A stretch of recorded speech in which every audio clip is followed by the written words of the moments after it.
Yo nakama, pada video kali ini Mimin akan membahas alur cerita episode 1113 dan 1114 One Piece. Tapi sebelum lanjut, jangan lupa kalian subscribe dan nyalakan lonceng notifikasinya agar kalian selalu mendapatkan info terbaru dari channel Hikiland.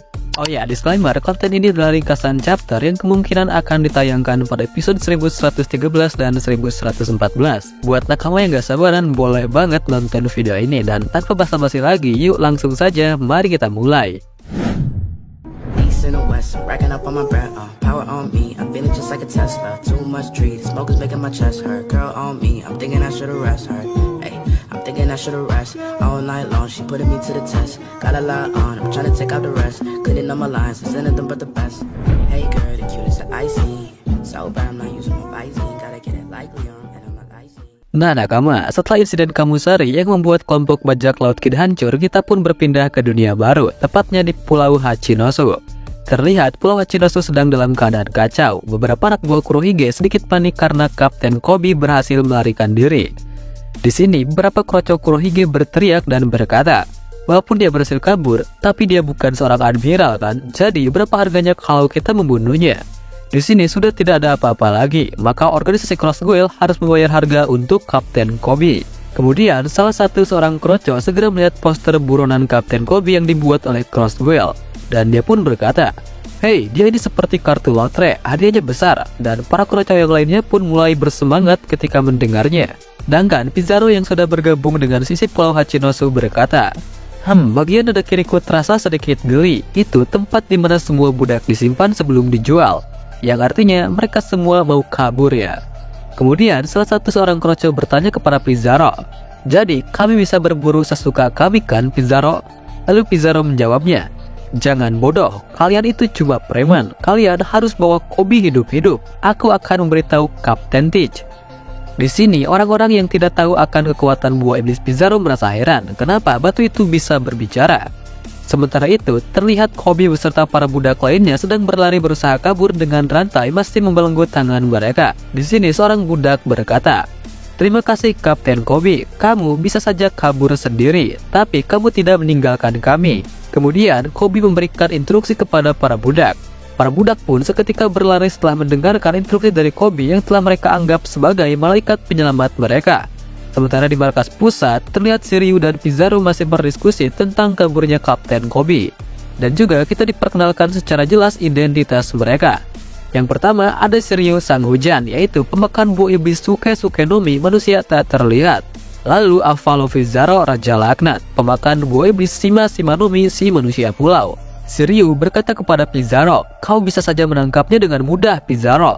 Namun Pizarro menjawabnya, "Nanti saja." Teach bilang dia sangat merepotkan, dia sudah banyak merusak benda-benda. Di saat perbincangan mereka, tiba-tiba seseorang berkata, "Apa aku boleh ke sana?" Di sini Pizarro kaget saat mendengar apa yang diucapkan oleh Vascoshot. Dan kita diperkenalkan seorang komandan lagi, yaitu Vascoshot, pemakan buah iblis Gaba-Gaba-Nomi si manusia minuman keras. Vascoshot di sini berkata, mereka tidak akan bisa kabur kalau kita membakar kotanya. Namun lagi dan lagi Pizarro menyelanya, "Hei, hentikan itu, nanti kau akan menimbulkan kebakaran yang besar. Teach akan marah besar jika itu terjadi, sedangkan kita baru saja memperbaiki dermaga Rocky." Terlihat seorang komandan lainnya dengan ukuran raksasa sedang tertidur. Ternyata dia adalah San Juan Wolf, pemakan buah iblis Hitanomi model manusia raksasa.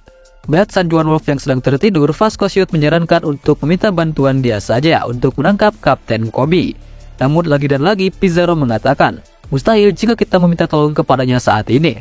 Sementara di sisi lain, Koby masih berlari untuk menjadi umpan dan para krocok Kurohige terus mengejar Koby. Koby menyadari bahwa sulit baginya untuk kabur dari sana. Namun Koby tetap harus terus berlari sampai para budak berhasil kabur untuk meninggalkan Pulau Hachinosu. Namun tiba-tiba Koby berhenti berlari. Dia menyadari ada suara terdengar dari kejauhan yang meneriakkan namanya. Mendengar panggilan tersebut, kemudian Koby teringat saat pertama kali dia diculik dan dibawa ke Pulau Hachinosu. Kemudian flashback pun dimulai. Terlihat Teach dan beberapa komandannya sedang berkumpul dengan Kapten Koby yang sudah diborgol berada tepat di hadapan mereka. Sambil tertawa lebar, Teach mengatakan, "Aku akan membuat Pulau Bajak Laut menjadi sebuah negara yang diakui oleh pemerintah dunia, dan aku akan menjadi rajanya." Mendengar ucapan Teach, Koby yang berada tepat di hadapannya mengatakan, Itu sungguh konyol, mana mungkin pemerintah akan mengizinkan itu, negara para kriminal. Mendengar ucapan dari Kapten Kobe, Teach pun sedikit kesal. Hei, jangan menghancurkan mimpi orang dong, aku akan memanfaatkanmu, aku akan bernegosiasi dengan pemerintah dan akan bertukar kesepakatan itu dengan nyawamu. Lalu Kobe menjawab, pihak pemerintah dan pihak militer tidak akan pernah menuruti aksi terorisme seperti itu, dan itu juga tidak akan bisa, karena aku adalah seorang anggota SWORD. Nah nakama, setelah Kobe mengungkapkan bahwa dia adalah anggota SWORD, Aokiji sedikit terlihat kaget. Bahkan Teach juga bertanya-tanya. Kemudian Aokiji menjawab pertanyaan Teach. Singkatnya, orang ini adalah seorang Marine, tapi bukan Marine di saat yang sama. Dia tidak akan mengikuti aturan Marine. Lalu Aokiji menjelaskan lebih jelasnya. The SWORD bisa dibilang terdiri dari Marine yang sudah mengirimkan surat pengunduran diri mereka. Itulah sebabnya mereka bisa menentang Yonko tanpa meminta izin dari atasan mereka. Itu adalah skuad prajurit yang bergerak bebas, menghiraukan tatanan pemerintah mereka. Sebaliknya, pihak Angkatan Laut tidak akan bertanggung jawab atas perbuatan mereka dan bisa memecat mereka kapanpun juga. Setelah mendengarkan penjelasan dari Aokiji, Teach juga baru mulai memahaminya dan tidak akan mengubah rencananya. Selama kau disebut pahlawan, pihak Angkatan Laut tidak akan menghiraukanmu begitu saja. Aku akan pastikan publik mengetahui hal ini. Dengan begitu, mereka tidak akan bisa menghiraukannya. Hingga waktunya tiba, kurung saja dia. Ini akan menjadi hal yang menyenangkan. Jangan sampai dia kabur.